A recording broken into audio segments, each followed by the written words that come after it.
Well, welcome back for the next admissions panel at Centercourt. This could be described as the sunshine admissions panel, given guests that are with us from both sides of the country. I'm delighted to see John Lee again. John, it's lovely to have you with us. John is the Associate Director of MBA Admissions at UCLA Anderson. And also from the West Coast, we're joined by Candice Fial, who is the Director of Enrollment Management at Pepperdine and the Graziado School. And from Florida, we have Andy Lord, Executive Director of Admissions at the Warrington School. Thank you, all three of us. We hope that Donna Clark from Darden will be joining us, perhaps making a dramatic entrance. But we'll get started. It feels, John, when we did this panel about 5 months ago, I guess we were just in the throes, the early stages of the pandemic, all of the uncertainty and, the questions that you had about bringing in a class because it was all so new to us, unprecedented at times, but you have successfully brought in a class. Tell us a little bit. I mean, it must be a wonderful moment normally when you're seeing all of these admits arriving at campus. It's not quite the same, but delighted with the quality and caliber of those that are joining you.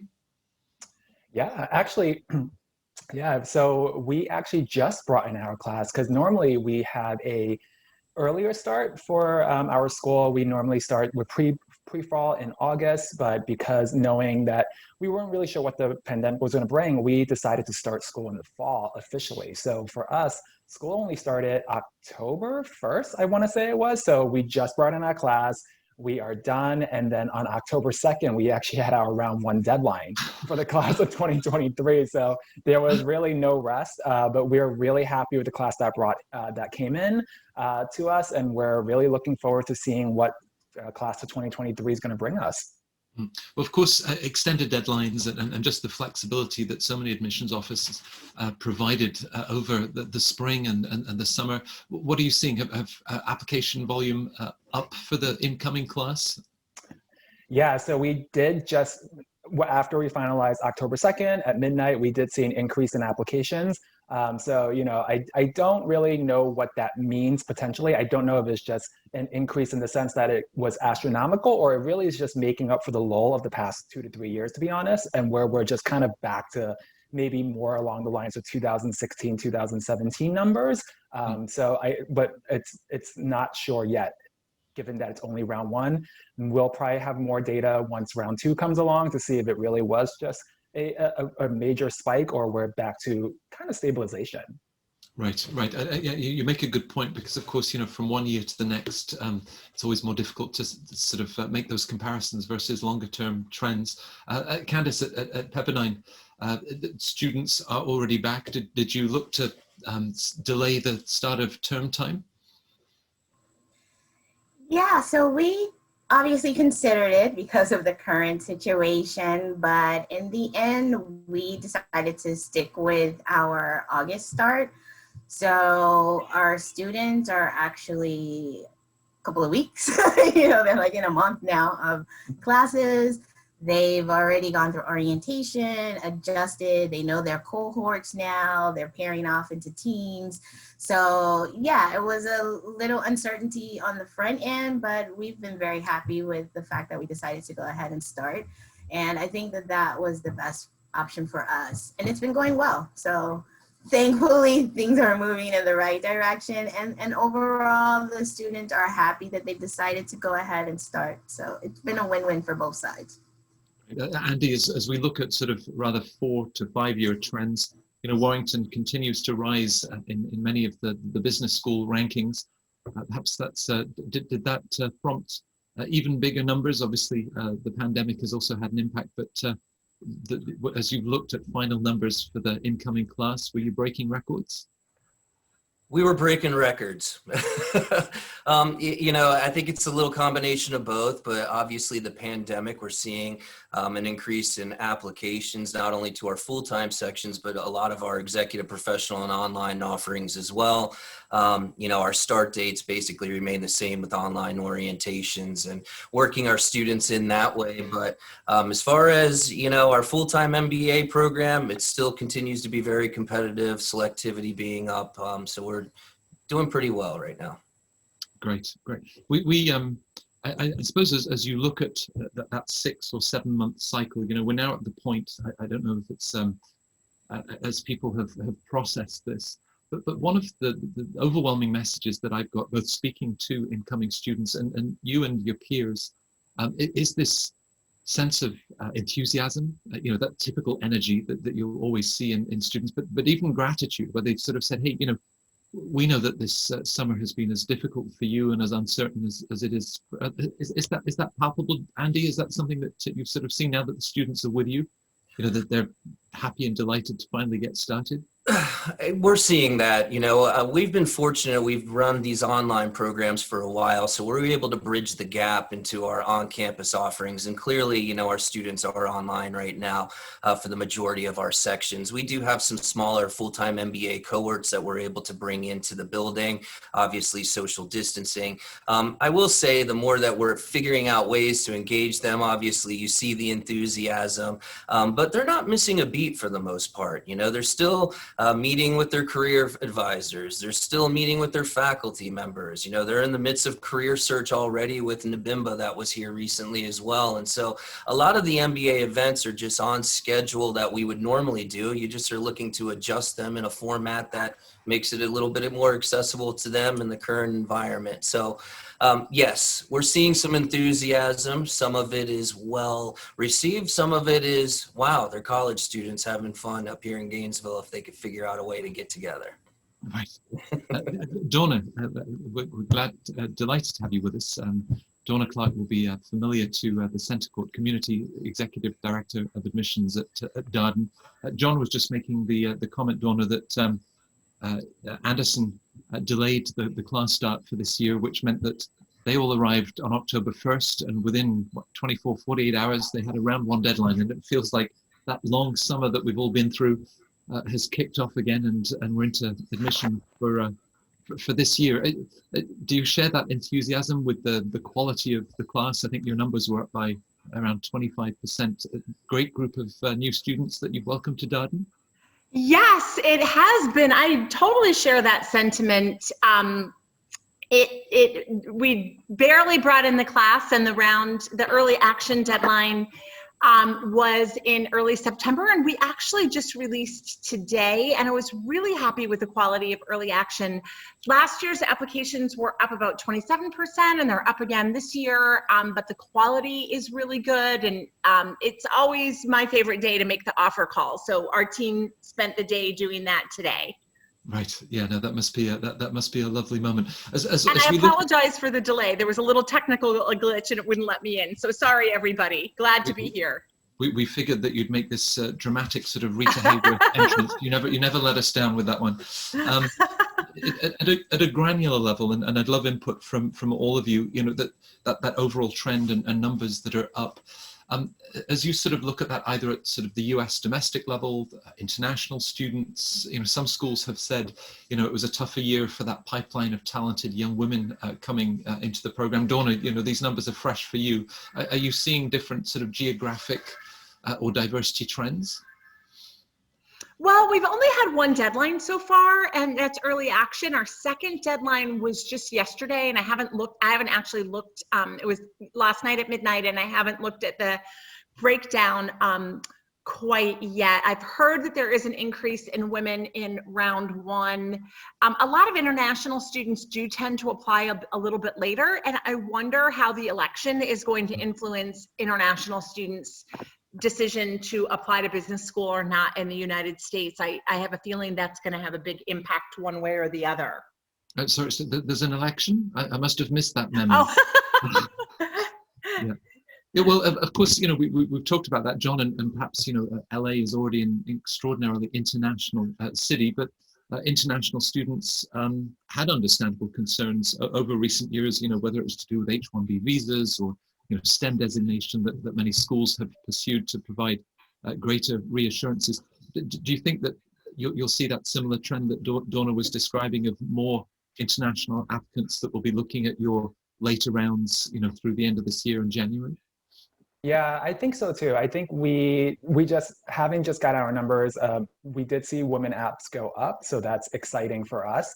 And we see international apps pretty much stay the same from year over year. So we haven't seen that change. And I just think because of LA just being typically more, more friendly, I think international students do generally do apply here, regardless of what the political environment looks like. However, I will say that that is always on top of mind for international students, I believe, regardless of wherever they go, right? It's what's the election cycle going to be like? Are you now STEM certified, which I think most of us are. So, we kind of got through that hurdle. So now that we are now moving towards an election cycle, it's well, what do these new H-1B implications mean for me, and whether or not I will be able to get a job afterwards. So I think once we tackle that, and because most of them will apply round 2, and for a lot of us, I believe our round 2 deadlines are going to be after the election, that will be something that we'll be looking forward to seeing what kind of happens. Right. I mean, John, as we think about a class that you're bringing in that ultimately will be coming back out into the job market in the summer of 2023, getting the world back on its feet, they're going to have tremendous opportunities 2-3 years from now. So, I mean, it's a great time to go to business school now. I think so. I think, from there's a couple of perspectives, right? There's one, you're going to wait it out now while the economy is pretty bad. So, and while you're waiting it out, you're upskilling yourself. You're still having access to recruit to companies that someone who wouldn't go to business school won't really have access to, right? And then we're also prepping you for this world that, it's changing. The world it's going to change. Even when things go back to normal, there will probably be this virtual component, some across our lives in many different ways. So, our career centers are likely preparing all students for that, right? Whether it's virtually recruiting or working in virtual teams, having a more, global perspective of the world, and being able to just kind of, the reach is now no longer too far for a lot of us. So I really do believe that it is now a good time to go to get that experience. And then hopefully 2 years down the line, in the summer of 2023, the job market opens back up. And for the most part, I think it's still a good market for certain people, right? Like, I think the tech companies are still doing really well. In fact, I think a lot of them are flourishing, during this time. So, but it's still a good time to go. Right. And Andy, do you sort of see candidates that are, you're preparing individuals sometimes for jobs that don't even exist yet, and the skill sets, but on both the soft skills and hard skills level. So as they think about, is this the right time for me? People making that leap of faith, as you look at their profiles, if perhaps they're applying a year earlier than they might otherwise have done, you're looking at all of that in the current context, aren't you? Absolutely. I mean, you're seeing a lot of folks right now that obviously are maybe in between work and jobs. As we move towards, I think, more of a gig economy, you're going to see companies becoming a little bit more creative, and obviously we have to adapt to that type of need. From a recruiter perspective, we're still seeing the same companies show up. They're still talking to our students in a way as if things are going to open up. But as far as an applicant go, it's hard to predict the timing of when it's a great time to go back an MBA. I think you're seeing people that are coming back and getting an MBA because it's a great time for them to come get an MBA, as maybe they're out of work or their industry is having a fallout, or they're finally thinking, all right, it's time to go ahead and change and invest in myself and really start to adapt to what's ahead of me in this world. And I think a business school is a great way to do that, to sit for a year or two and kind of to interpret and take in all this AI information. Business analytics is such a trend for all of us that we're seeing more folks that are coming back that are potentially going to be, working from home in the future. And I think a lot of companies are realizing they're still becoming successful whenever their employees aren't all stacked up in a building at this point in time. So it's an interesting time. It's a horrible time. It's all wrapped up into one. But as far as how it affects our MBA market and all of our graduate programs across the board in the business school, we're just trending upwards all across the board of people looking to come get these types of degrees. Right. I guess Charles Dickens makes as much sense today as he did when he wrote those opening lines. I mean, the applicants, Candice, and each of their personal situations, some people have been furloughed, they're working in industries, whether that's, airlines, the tourist industry. John pointed out that, of course, tech is having a pretty good pandemic, certainly for some of the bigger tech firms. As you then look at applicants that perhaps over the last 6 months have not had that sort of clear growth trajectory that they would have otherwise hoped to, you place all of that in a context and really understand, how the last 6-7 months have buffeted people around. Yeah, I think what we do is like everyone, the panelists here, bottom line is it's a holistic approach. So when someone's coming to us, they have a certain idea in mind of either where they're potentially hoping to move toward, or they have a career path they absolutely are certain. And then there are those who are just unsure. They know they want to acquire skills and they know that they want to be successful and they want to lead a team, etc., but not maybe the exact industry. And so we're really happy to be a part of that path with them, connecting them from the beginning with our recruiters to get to know them as individuals and not just another applicant, so that we can guide them through the process and maybe steer them toward what concentration may be best for them, whether it's sports related or business analytics related or marketing or etc. But at the same time, if they're not clear, then letting them know that there's a whole community that's going to be there with them throughout the pathway. The career advisors, really we call them coaches, because they start working with our students before they even start classes. Then they are required to take classes with them at the very beginning, so that they're helping them beyond the resume, etc. They're connecting them to mentors, some of our second year students who are already at the next level, so they can guide them through the program and give them a sense of comfort.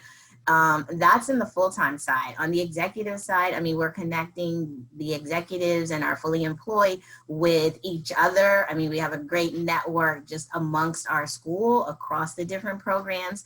And then also with the MS students, because the bottom line is they're acquiring additional skill sets. They are still going to be working together. And so it is a global approach to education, and no one knows the right answer all the time. So you may be pivoting in your career, you're a career changer, you're starting fresh. So we all have a little bit of that same picture. And so, yeah, we take that into consideration, and then we dive in and get to know them as individuals so that we can help them determine what's their best opportunity, not what we think is the best answer for them.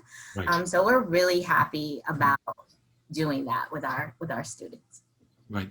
Donna is, strong numbers for the early applicants, 27% growth last year, but placed in perhaps a wider context of the last few years. But for an applicant that's looking to apply to Darden or any of the top schools in the coming months, you need to push the other applicant numbers aside, right? Because they all have different personal, unique stories, and it's not your story. So irrespective of whether applications are heading upwards or heading down, it's really just the focus on you, where business school, where a school like Darden fits in the next stages of your personal and professional development. Right. And as Candace said, it is a holistic process. I think our team loves reading applications. And honestly, we asked a new question this year, and I have been so surprised, I have found so much joy in reading the responses.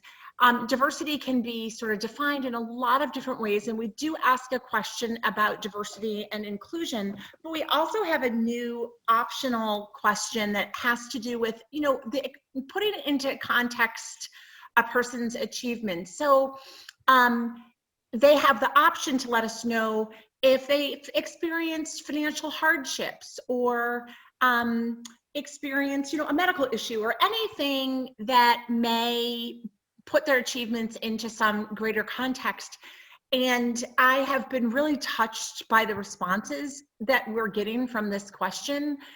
Lots of kids who were impacted by divorce or loss of a parent early in life. And it really is even allows us to have a more holistic understanding of that individual, to know, wow, they achieved this while they were experiencing extreme financial hardship, or in some cases were even homeless, or were going through, a medical issue. So I'm really grateful that we asked this question, because I feel like it's even more holistic than ever. And this fits into, the Dean, Scott Beardsley, talks about, his own academic background and relying on scholarships. You've announced several. There's the Distinguished Scholars, the Oculus Yes. Fellowship, access Darden. I mean, this is all part of a bigger picture to make education as accessible to as many as possible.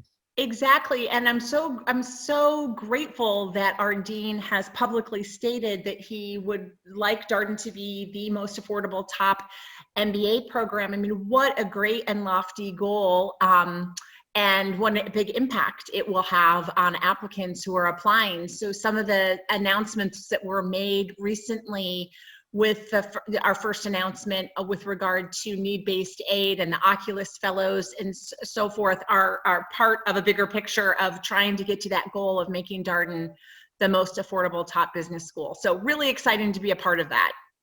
As you look at the questions that applicants have been asking you, John, is the idea of financing an MBA? It's a question that comes up, of course, every year.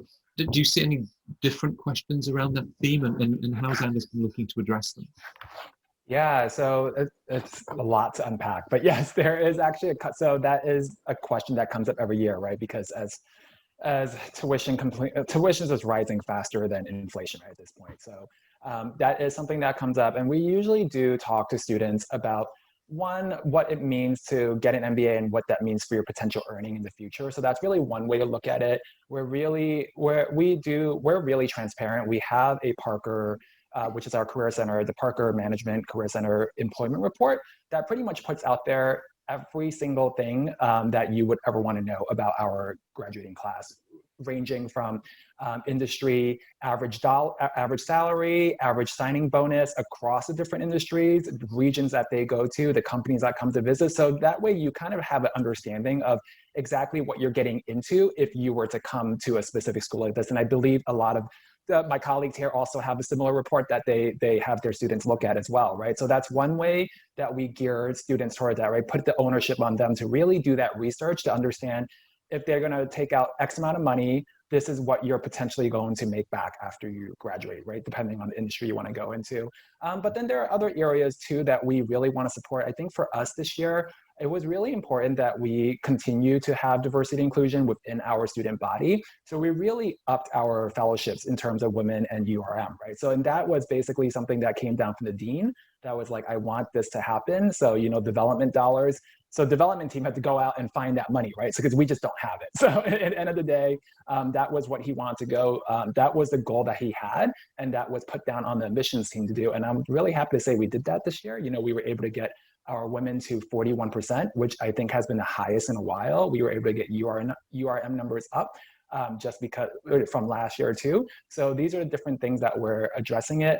These are different ways that we're addressing costs, to students as well. And we do try to increase overall fellowship too. I think this year about 40% of our students receive some type of fellowship aid, ranging from anywhere between $20,000 to full tuition. Right. I guess this is also long-term planning, Andy, as you think about not just the class that you bring in for next year, but the overall philosophy and where the school wants to go. Similar initiatives on your side, and whether it's women applying to the program or underrepresented minorities. Yeah, absolutely. Diversity inclusion, I think, is a big theme for a lot of us B schools right now, and always looking to increase those measures across the board. We've done fairly well with increases trending upwards again the last 3 years with our women.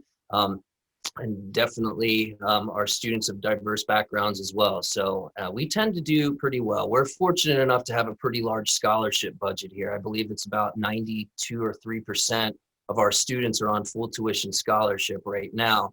So with that being said, funding and their return on investment tends to be a great bang for the buck. And so we're seeing a strong applicant pool year after year. And again, our selectivity stays strong because of that. But yes, obviously we're looking to impact our program in all kinds of new different ways and looking to have that right mix in our student body across the board.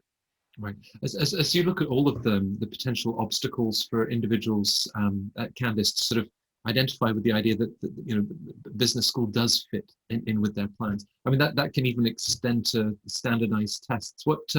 How's Pepperdine been looking at the GMAT and the GRE, both in the last 6-7 months with test centers that have been closed, but also that holistic assessment that you're making and other ways that you can identify the quality and caliber of an applicant? Yeah, so I would say, first off, we've been very accepting and supportive that the GMAT and the GRE have made the opportunity for students to take it at home and online. So that's been very helpful to us in that. For some of our programs on the fully employed side or the executive side, they're not as focused on the GMAT or GRE. For full-time, we did not waive that. As an overall, we do have some options, but overall, so we've relied on that. Of course, we've taken into consideration if you're in a country or a situation where you're unable to have either the online or the test center, depending on what was happening. We've also taken into consideration having interviews with our committee. You can see what's happening with an individual, looking at their transcripts and what types of courses they've taken prior. Is the material there? Were they quant-based courses? What their grades were in those courses? We've also implemented in certain situations the Harvard Business School online alternative testing for some options for some of our programs. So, I mean, our goal is to assist the student to reach their educational goal. So that means if we need to be a little more flexible because of the current situation, then we are looking at that. It falls a little more in our admissions specific. We do have an admissions department that is separate from our recruitment department. So they are staying very abreast and aware of what the options are, and then leading us in how we can best accommodate our student population. Now the petri dish of the last 6 months, at Darden, you took the decision, Donna, over with the extended round 3 deadlines to waive both the GMAT and GRE, and then have confidently said, based on that initial experience, we're going to extend that in the coming year. Inevitably, some applicants think, well, you know, would I still be better off with that GMAT score? Your confidence is that there are other places you can look to identify whether the quant skills, the critical reasoning skills that will enable individuals to thrive in the Darden classroom. Right. Well, what we did in round 3 is just a little bit different than what we're doing this fall. And in round 3, when COVID hit, at the time that we made the decision to go completely test flexible, there was not the online option to take the GMAT or GRE. So we definitely felt the pain of our applicants and wanted to extend flexibility and allowed people, if they had an old GMAT or GRE, they could certainly submit a current GMAT or GRE, or they could submit SATs, ACTs, HBX. Post-bac classes, you know, they should draw attention to their quantitative and academic preparedness. What we found when we went completely test flexible was that some people went test flexible and we wish they hadn't. We wish they had submitted a test score, that they would have probably been more successful because there wasn't enough alternative evidence. So for this year, we're offering a test waiver. And before somebody applies, they can apply for a test waiver. And there are a list of criteria that you can present. But the philosophy is basically, look, it's 2020, and there are a multitude of ways that we can assess if somebody is academically prepared beyond strictly the GMAT, GRE, and GPA. So you're right, Matt, our enterprise analytics team did some analytics for us to make sure we were making an informed decision, and they will continue to do analytics for us to see, for example, is there a correlation between having a CPA or a CFA and performance at Darden? We learned some interesting things through the analytics. For example, the verbal GMAT correlated more than the quant. The interview had a high correlation with how they performed academically, and maybe, you know, Darden is case-based and there's a lot of class participation. So that was a pleasant surprise to see the high correlation between interviews and preparedness. So we're still running numbers. The enterprise analytics team is still doing ongoing analysis to us, but my philosophy is it's 2020. And it feels for us archaic to only focus on the GMAT, GRE, and the GPA when there are so many other Coursera classes and certifications, and sometimes people have work experience that's very quantitative in nature. Maybe they already have a master's degree that's related to business school. So we are really broadening the way that we define being academically prepared beyond the test scores. And the last thing I'll say on the subject is that having done this for over 30 years, I think that there are many stellar applicants who are not stellar test takers. And I think this gives those applicants some alternatives to show in alternative ways that they are perfectly prepared and would thrive at Darden. And I'm really excited about these initiatives for those candidates who are otherwise just so appealing and so strong and impressive, but have difficulty with these standardized tests. Right. It would have been a great project for MBA students. Andy was talking about all of those analytics skills that they're building. Interesting to see what the enterprise analytics team is coming back with. John, in previous admissions panels, a couple of years ago, we'd dutifully asked the question, well, GMAT, GRE, is there a preference? But I mean, GRE numbers at schools now are so high in terms of the percentage that you're taking in. I think you as schools have answered that question. You bring in, all of you, very bright, ambitious, very impressive classes. Is there a sense in terms of, Donna was talking about sometimes people talking themselves out, and a standardized test can play a role in that, almost a sense of imposter syndrome. Would I belong? Would I find my place among such a high achieving group? And how do you talk people through that sense of not feeling perhaps that they're smart enough, and yet that they would thrive in the classroom? Yeah, that's actually a great question. And to Donna's point, we actually did something similar with our tracking. We found that the AWA from the GMAT was actually the best indicator of success as opposed to many of the other areas. So we did something similar a couple of years ago on what part of the GMAT was most important.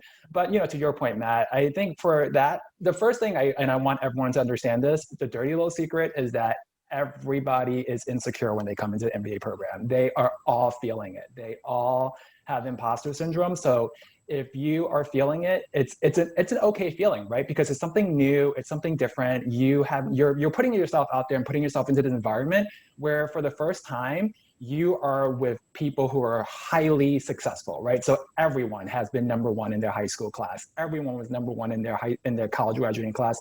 Everyone was number one in their consulting recruiting class, going as an analyst, right? So now you're in this together. So I think once you realize that everyone is feeling it, you will no longer have to worry about that anymore, and the best way to really do it is to really research the schools and kind of find your quote unquote tribe, right? I think every school is different.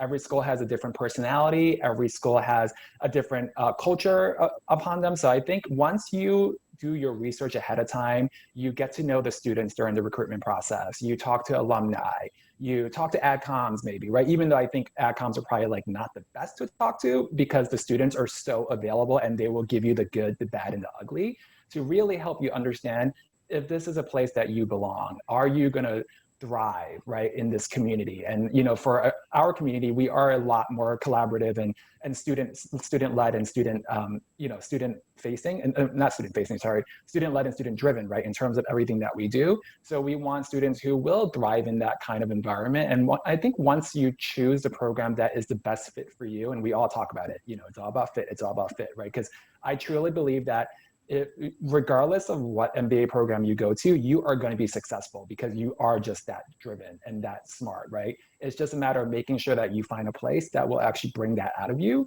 and allow you to be this person and be your true self. Because once you find a school where you can be your true self and be who you are comfortably, you will thrive in that environment. And I really do believe that. Right. Andy, we talk about correlations and whether it's the verbal on a standardized test or the writing assessment.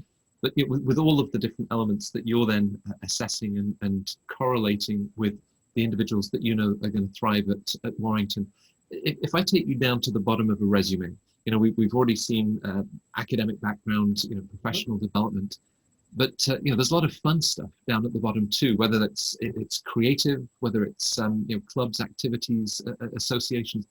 For you, does that give you a real window into an individual, how they've spent their time, things that they care about? What are you able to interpret from that, those few lines on the resume? Yeah, that's a great question. I mean, you see so many different applicants, and I think that's the enjoyable part of our interviews, being able to discuss those things, to see how maybe they balanced their academics and took on all these extracurricular and co-curricular activities. It's just an interesting aspect. But, you know, with that being said, you really find out the well-roundedness of an individual. It's where they can really shine during an interview. It's the stories that they share that you know that they're a great human being and they have a lot to offer, you know. And with that being said, I think all of us B schools are looking for that. We have students that are strictly academics that have the highest test scores. We're also admitting people that are 200 points less than maybe the highest GMAT in our incoming classes to find those averages that you'll open up publications and see what we're all reporting year after year. So the academic piece, it's a big piece. We're all not going to hide from it, but it's those other elements that really help somebody get admitted to an MBA program, in my opinion. Again, you know, those are the commentary that you share in an interview whenever you're speaking to a recruiter or you're speaking to a career services advisor as part of our admissions panel. Those are the interesting aspects that really show that there's a human being underneath it all. Right. Yeah. No. It's and it's great to remind. You know, we've talked about your roles, your job titles. You're all in the role of admitting people rather than rejecting them. Right. And therefore, you know, being able to assimilate those different elements that are so exciting in everybody's profile. Moving further up that resume, you know, we have bullet points of professional performance, accomplishment, development. Now, to accompany that, Candice, you're then looking to recommenders. What is the added dimension that you want a recommender to bring to add more nuance, more sort of insight to the bullet points that are in a resume or a LinkedIn profile? Yeah, I think exactly the same. So if you're looking at the resume, while we are not requiring a specific amount of recommenders, obviously it's helpful. And I think that what we want them to highlight are that same human aspects. We can look on the resume and see what the exact responsibilities and roles are for a position. But what we can't tell by reading that is how you are collaborating with others. How are you working with others? How are you putting in the extra time? Are you going the extra mile? Are you interacting with someone and helping even when it doesn't fall in your job description? Those are the types of things that we want to hear about and learn more about, because that means that's going to transfer into the classroom. You're going to take that same energy, that same dedication, that same support, and help yourself and your classmates, your teammates. You're going to learn from that. And then our goal is really to develop best for the world leaders. We want people who are really in it. They're passionate, they care, they want to go the extra mile. And so that we can't get just by reading the bullet points on the resume. So that's something that we are definitely looking for in conversation and from recommenders or referral letters, for sure. Right. Yeah. You were saying, Donna, just how revealing an interview can be, and in an ideal world, of course, you know, meeting every applicant. I suppose a couple of things. Now that everything has moved virtual, that ability to connect both your admissions team, even alumni involved in the interview process. Are there any changes, the silver lining of COVID, where you said, because everything's virtual, we can now approach it in this way? And you know, as you then tie that to the case method at Darden and the sort of interaction, people finding their voice, what are you really looking to identify in the interview? Well, I think interpersonal and communication skills are so important in business, and we know that they are at Darden because it's a case method school with a lot of emphasis on collaboration and learning teams and class participation. So I would say if I had to distill it down to a couple categories, it would be strong interpersonal and communication skills. I would say the silver lining in COVID, in terms of recruiting, is how many people we can accommodate. So for example, we just had our 3rd annual diversity conference, and the first year we had 57 people live at Darden. The second year we had 86, and this year we had 187. And I was really so impressed with how well the organizers were mindful of, okay, we can't be on Zoom. These poor participants can't be on Zoom for 4 hours straight. There were breaks and some lengthy breaks and, you know, some things to sort of shake it up. So I also have been surprised. We do at Darden small coffee chats with admissions committee members, and they're usually capped at about 12 people. And I typically, in non-COVID times, travel a lot and do, if I'm on the road, we'll do breakfast with the director or coffee with the director. And a lot of my teammates do that. And we go to Chicago and New York and Atlanta and DC and do these. But, you know, we can do them multiple times a week and accommodate people from all over the world. And I have been really pleasantly surprised by how much you can form connections with people if you limit it to small groups on Zoom. So it'll be really interesting when it is safe to travel again to see what combination of in-person travel we do versus virtual recruiting. My guess is it will be a mix. And I think we're all developing a new skill set, which is to help draw people out and help facilitate that connection to make them feel comfortable and to participate. So I have been really enjoying, surprisingly, some of the virtual recruiting events as long as they're smaller groups. Right. With the multiplication of you know, more of those groups and tying it to coffee chats, I'm very nervous, Dawn, about your coffee consumption. If you're doing more of those chats, more coffee, it can only end badly. You gotta go decaf if you're doing a lot of coffee chats. That's part of this new normal. John, you were saying, you know, finding your tribe.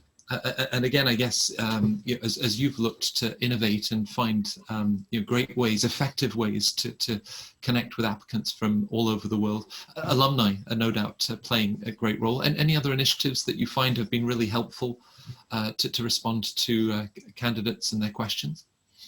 Yeah, so we actually did a couple different things differently this year in terms of virtual recruitment and talking to candidates. So like Donna said, we were able to expand reach, right? So typically, I think a lot of our schools, when we're recruiting, me, for example, I do a lot of East Asia recruiting and Southeast Asia. So normally I would only hit up the big cities, right? Beijing, Shanghai, Taipei. But this year, because we were able to do virtually, we were able to get to basically places in China, Shenzhen, Guangzhou, like the Western China cities that we normally wouldn't get to. Same thing with Southeast Asia. We don't typically go to Malaysia, but you know, because of that, we did. So now we have this kind of recruitment that really span worldwide. And then to bring in the alumni, that made it even better, right? Because during the events that we had that were virtual, if I was in a city like Shanghai, I was only able to get Shanghainese alumni, right? So that's only 5 at most at any given time if I can get them to even come out, right? Which, you know, sometimes they're busy, I get it. But because we're able to do it virtually now, I had a panel where I had an alumni that graduated 10 years ago, an alum who just recently graduated, a current second-year student, and a current first-year student that were a part of that region. So you really got to see kind of the life cycle of an MBA student from, you know, the 10 years out to just finishing their first year, right? So that's what we did. We actually, same thing with Donna, we ad comms, we did coffee chats for the first time ever. We used to be kind of almost this like really unaccessible person. I'm not like that, I'm pretty accessible, but you know, for the most part, I think most ad comms are generally hard to get to. And we started doing coffee chats 2 days a week, on a Wednesday evening, on a Thursday morning, to be inclusive of everyone. We wanted to make sure that we were not just having people from certain areas that, you know, like not make it so US centric. So by doing that, we're able to have, you know, people from India and China talk to us during a certain time. And I think one of the biggest things that the silver lining, if there is one, was I bring it back to when I had admit weekends, that in the past, when you had an admit weekend event, you were only able to get people to come if they were willing to fly out here, right? To really get to know your school, get to know your students. Because we did it virtually, we were able to get from basically 200 participants who at any year would fly out to LA to 500 admits to, you know, because it's now worldwide. So those are some of the silver linings that we saw and some of the methods that we used to engage with prospective students this year. And I also did a couple with some one-on-one talks, right? Just because I was able to at this point, whereas in the past it was a lot harder. So definitely some great things this year that we learned that we'll definitely incorporate into future recruiting events and talking to prospective students.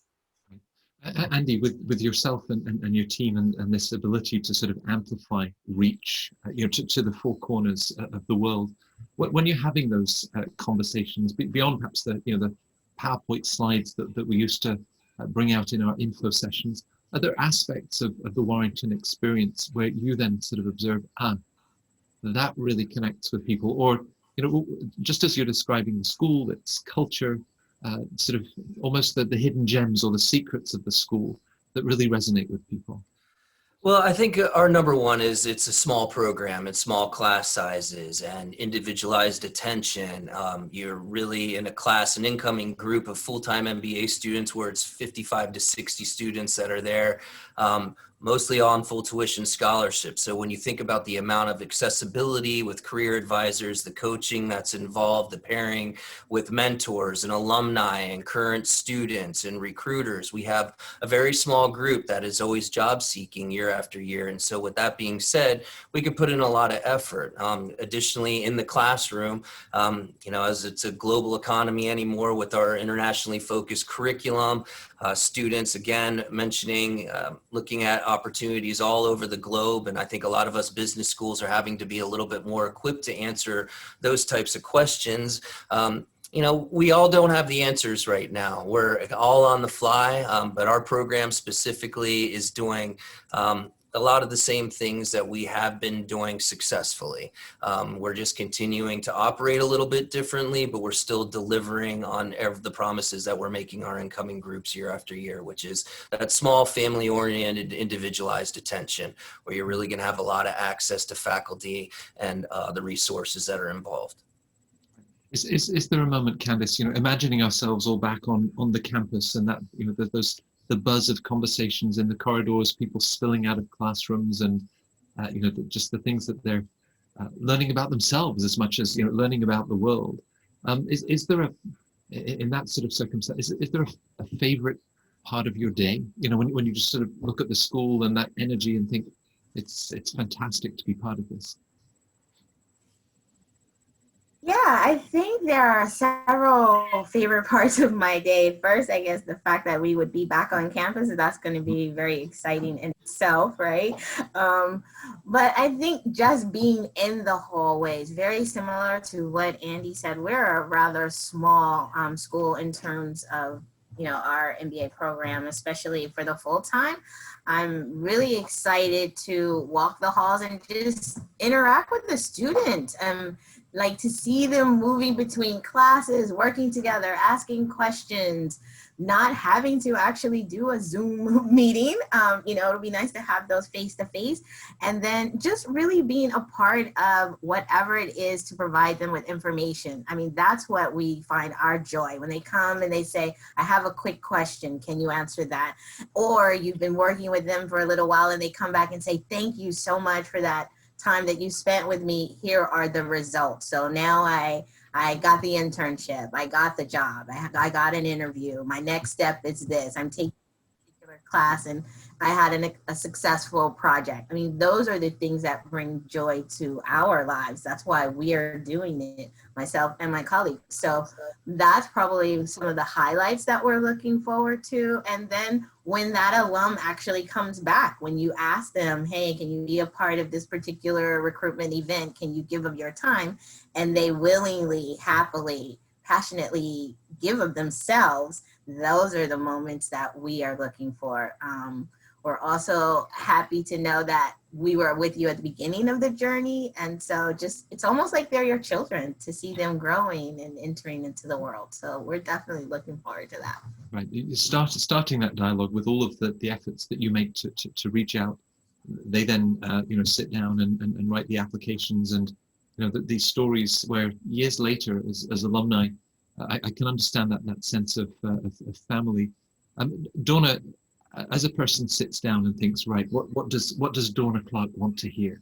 Who would you have them write for as they sit down and, the new essay that you've introduced this year, but just in general, would you encourage them not to write to you and your team, but perhaps, write to a confidant or a family member? What's a good mindset to then Oh, sit? I would say this is such a good question, and I'm so glad you asked it, because it's so important in life in general to be authentic, but also in the application process. A couple of examples of a couple of essay questions, and just to give some flavor about how people can take great liberties in what they share. One of our short answer questions is, what would you like your learning team to most know about you? And I see all kinds of responses. Like somebody talked recently from the heart about the impact that they had on their younger brother who struggles with autism, and what he has given to his brother and how he has grown from this relationship and how that translates into a learning team.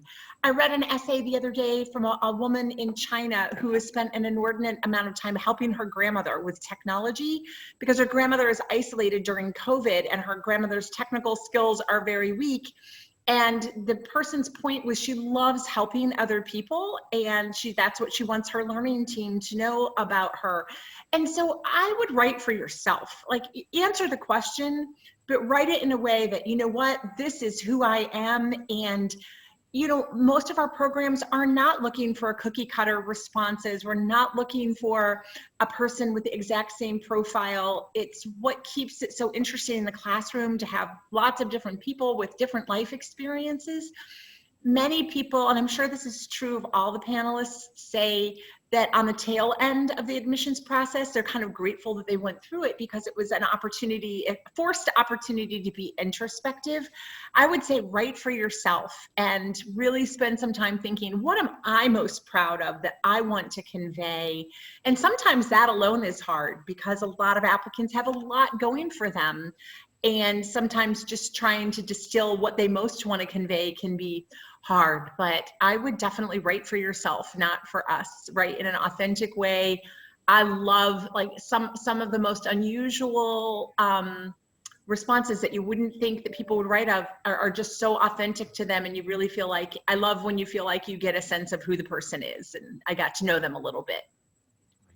We talked, John, about high achievers, but at the same time, they're trying to put their best foot forward, share their accomplishments, but with humility, right? It's not trying to overwhelm you with, I've done this and this tick box list that they've filled. There's place for humility. That's something that you pick up in an application. That is, yeah. And that's where we actually want to stress quality over quantity. I think that's the best way to really describe it, right? The area that we really do see the most, and then we changed our application this year, so we really are forcing quality over quantity. So we have this area that says, list your clubs and extracurricular activities that you've been a part of, right, from undergrad to now.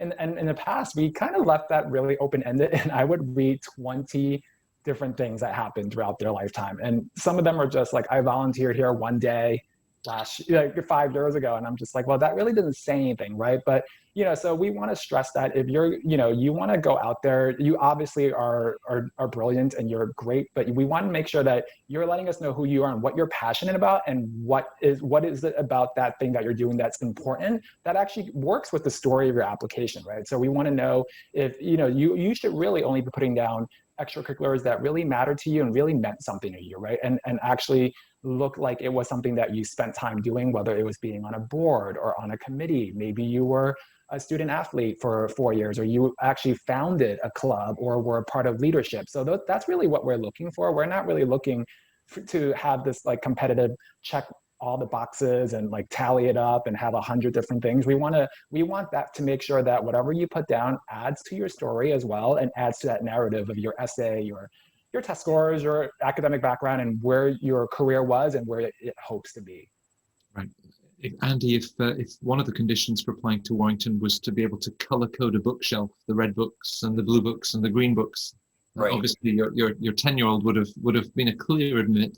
But as you look at all of this, both the great advice that we've had, can you sense if someone has enjoyed this introspection that Donna and John were describing? Yeah, absolutely. I think they both have just really covered the gauntlet of ideas of what we all look at here, right?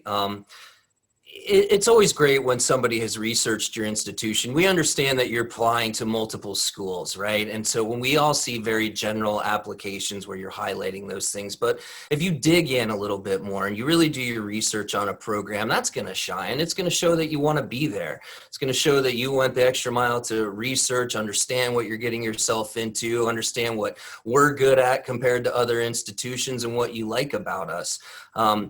Additionally, we all have optional essays in one form or fashion. A lot of times we see those optional essays used to address something maybe negative, right? Something that happened in their undergraduate experience or why their test score isn't where it needs to be. Well, guess what? We see that time and time again.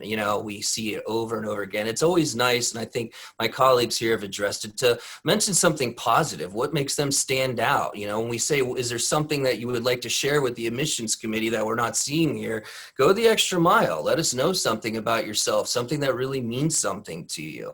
Dig in a little bit. And like you said, self-introspection, really look at yourself and where you want to be. We clearly like to see goal-oriented people, but we also like coachable people. And we want to see the reality behind that somebody doesn't necessarily have it all figured out at the end of the day, or is not so narrow-minded, that they're open to receive the information that we're going to teach them, open up the ideas to them, and then watch them go in the direction that they end up going to very happily. So I think it's the folks that just seem very narrow and very much, focused in one particular place that maybe we're not all interested in that altogether. I mean, there are definitely some nuggets in there. You're like, great, that's a great fit altogether. But, we're all looking at that student that's really going to add value and share and really has, a strong EQ about themselves.